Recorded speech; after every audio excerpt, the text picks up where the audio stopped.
Hello, നല്ല നമസ്കാരം. ഇത് ഈ ഗ്രേറ്റ് ഫ്ലഡ് കൊറിയൻ സിനിമയാണ്. നെറ്റ്ഫ്ലിക്സിൽ കിടപ്പുണ്ട്. സമയം കിട്ടുമ്പോൾ കാണുക. ഇത് വെറുമൊരു പ്രകൃതിക്ഷോഭ സിനിമ മാത്രമല്ല, ആഴത്തിലുള്ള ഒരു സയൻസ് ഫിക്ഷൻ ആണ് ഈ സിനിമയുടെ ഒരു കഥ. നോക്കുമ്പോൾ ഒരു ഉൽക്ക ഭൂമിയിൽ പതിച്ചതിനെ തുടർന്ന് അന്റാർട്ടിക്കയിലെ ഐസ് ഉരുകുകയും ലോകം മുഴുവൻ വൻ പ്രളയത്തിൽ മുങ്ങുകയും ചെയ്യുന്നു. സിയോളിലെ ഒരു വലിയ അപ്പാർട്ട്മെൻറ്റിൽ കുടുങ്ങിപ്പോയ AI ഗവേഷകയായിട്ടുള്ള അന്ന തൻ്റെ മകൻ ജെയെ രക്ഷിക്കാൻ ശ്രമിക്കുക എന്നതാണ് തുടക്കം. എന്നാൽ രക്ഷാപ്രവർത്തകനായി എത്തുന്ന ഹീജോ വരുന്നതോടുകൂടി കഥ മൊത്തത്തിൽ മാറുകയാണ്.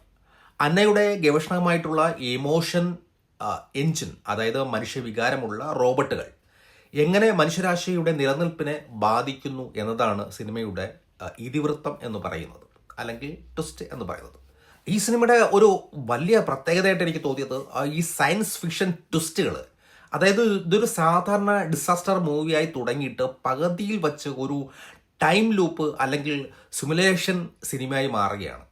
സ്ക്വിഡ് ഗെയിമിലൂടെ പ്രശസ്തനായിട്ടുള്ള നമ്മുടെ പാർക്ക് ഹോം സൂമും അതോടൊപ്പം തന്നെ ദി വിച്ചിലൂടെ ശ്രദ്ധയായിട്ടുള്ള കിംദോ മിയയും മികച്ച പ്രകടനമാണ് കാഴ്ചവെച്ചിരിക്കുന്നത്. കൂടുതൽ ആൾക്കാരൊന്നുമില്ല, കുറച്ച് ആൾക്കാർ വച്ചുകൊണ്ട് മാത്രം. പിന്നെ വിഷ്വൽസിൻ്റെ കാര്യത്തിൽ വെള്ളത്തിനടിയിലെ കുറേ കീട്ടിലം ദൃശ്യങ്ങൾ, അതുകൊണ്ട് പിന്നെ ഈ അപ്പാർട്ട്മെൻറ്റിനകത്തുള്ള കുറേ സാധനങ്ങളുണ്ട്, പോരാട്ടം എന്ന് പറയാം. വയലൻസ് അതൊക്കെ ചിത്രീകരിച്ചിരിക്കുന്നത് കിടിലം. ഒരു മികച്ച വിഷ്വൽ എഫക്റ്റ്, VFX ഒക്കെ കിടിലം. ആദ്യ പകുതിയിൽ ആ ഒരു ഫിക്ഷനും ഇമോഷനും ഒക്കെ ചേർന്നിട്ടുള്ള ആ ഒരു സാധനം ഉണ്ടല്ലോ, കിടില സാധനം. പിന്നെ ഇതിൻ്റെ നെഗറ്റീവായിട്ട് എനിക്ക് തോന്നിയത് കഥയുടെ ആ രണ്ടാം പകുതിയാകുമ്പോൾ സ്വല്പം സങ്കീർണമാകുന്നുണ്ട്. അതോടൊപ്പം തന്നെ ക്ലൈമാക്സും എല്ലാവർക്കും പെട്ടെന്ന് ഈ ക്ലൈമാക്സ് പെട്ടെന്ന് ദഹിക്കത്തില്ല. ചിലപ്പോൾ ചില ഭാഗങ്ങളിൽ പിന്നെ ഇത്തിരി സ്ലോ ആയിട്ട് ഒക്കെ എനിക്ക് ഫീൽ ചെയ്തിട്ടുണ്ട്. പിന്നെ സിനിമയിലെ ഏറ്റവും വലിയ സവിശേഷത എന്ന് പറയുന്നത് അതിൻ്റെ ആ ഒരു സങ്കീർണമായിട്ടുള്ള ടൈം ലൂപ്പ് പ്ലസ് ഇതിൻ്റെ ക്ലൈമാക്സ് കിട്ടില്ല. യഥാർത്ഥത്തിൽ അന്ന മരിച്ചോ അതോ ആ ലോകം രക്ഷപ്പെട്ടോ എന്നതിനേക്കാൾ നഷ്ടപ്പെട്ട പ്രിയപ്പെട്ടവരെ തിരിച്ചു പിടിക്കുവാനുള്ള മനുഷ്യൻ്റെ തീവ്രമായിട്ടുള്ള ആഗ്രഹം എങ്ങനെ ഒരു ചക്രവ്യൂഹത്തിൽ മാറുന്നു എന്നതാണ് ടൈം ലൂപ്പിയുടെ സംവിധായകൻ കാണിക്കാൻ ശ്രമിക്കുന്നത്. ഒടുവിൽ അവൾ ആ ലൂപ്പിനെ ഭേദിക്കുന്നത് വഴി മാനസികമായ ഒരു മോചനം സിനിമ നമുക്ക് നൽകുന്നുണ്ട്. ശരിക്കും പറഞ്ഞു കഴിഞ്ഞാൽ ഹീജോയുടെ ഒരു ഗാർഡിയൻ, അദ്ദേഹം ഗാർഡിയനായിട്ടാണോ വന്നത് അതോ അന്ന തൻ്റെ പരീക്ഷണം പൂർത്തിയാക്കി യാഥാർത്ഥ്യം തിരിച്ചു അറിയുന്നത് വരെ അവളെ സംരക്ഷിക്കുകയും നയിക്കുകയും ചെയ്യുക എന്നതായിരുന്നു അയാളുടെ റോൾ.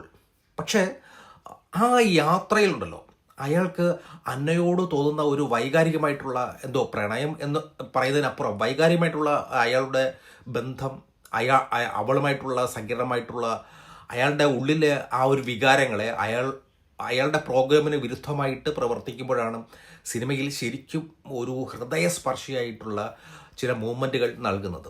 ശരിക്കും പറഞ്ഞു കഴിഞ്ഞാൽ ടൈം ലൂപ്പ് സംഭവിക്കുന്നത് എങ്ങനെയാണ്, ലൂപ്പ് അവസാനിക്കുന്നത് എങ്ങനെ, അതോടൊപ്പം തന്നെ ഹീജോയുടെ യഥാർത്ഥ ലക്ഷ്യങ്ങൾ എന്തൊക്കെയാണ്, അതോടൊപ്പം തന്നെ ഹീജോ ഒരു വില്ലനായിട്ടാണോ അതോ ഒരു ഹീറോ ആയിട്ടാണോ ഇദ്ദേഹം അവതരിച്ചിരിക്കുന്നത്, ഇതിനുള്ള ശരിക്കും പറഞ്ഞു കഴിഞ്ഞാൽ ഇതിനുള്ള എല്ലാ ഉത്തരങ്ങളും പറഞ്ഞു തരാൻ ഈ സിനിമയ്ക്ക് കഴിയും. പക്ഷെ അത് പറഞ്ഞു കഴിഞ്ഞാൽ സ്പോയിലായി പോകും എന്നതുകൊണ്ട് മാത്രമാണ് ഞാൻ പറയാതിരിക്കുന്നത്.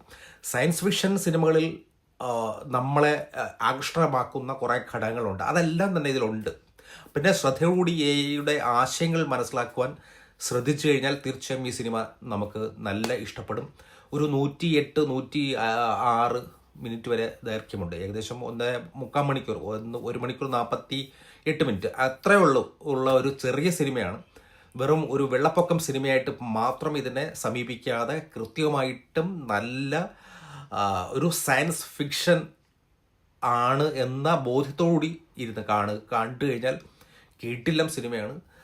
പെട്ടെന്ന് ചിലപ്പോൾ ദഹിക്കത്തില്ല, കുറേ സീനുകൾ ആവർത്തന വിരസമായിട്ട് ചിലപ്പോൾ തോന്നാം. പക്ഷേ ആവർത്തനങ്ങൾ ഓരോന്നിനും ഓരോ ലക്ഷ്യത്തോടു കൂടിയാണ് ആവർത്തനം വരുന്നത്. അതുകൂടിയൊക്കെ മനസ്സിലാക്കിയാൽ മാത്രമേ ഈ സിനിമ, ഞാൻ ഈ സിനിമ 2 പ്രാവശ്യം കണ്ടിട്ടാണ് ഞാൻ റിവ്യൂ ചെയ്യുന്നത്. കാര്യം കുറേ കാര്യങ്ങൾ ക്ലാരിഫൈ ചെയ്യാൻ വേണ്ടി വീണ്ടും ഞാൻ രണ്ടാമത്തെ പ്രാവശ്യം കണ്ടതാണ്, അതുകൊണ്ടാണ്. ഓക്കെ, അപ്പോൾ സമയം കിട്ടുമ്പോൾ കാണാം. നെറ്റ്ഫ്ലിക്സിൽ കിടപ്പുണ്ട്. Thank you.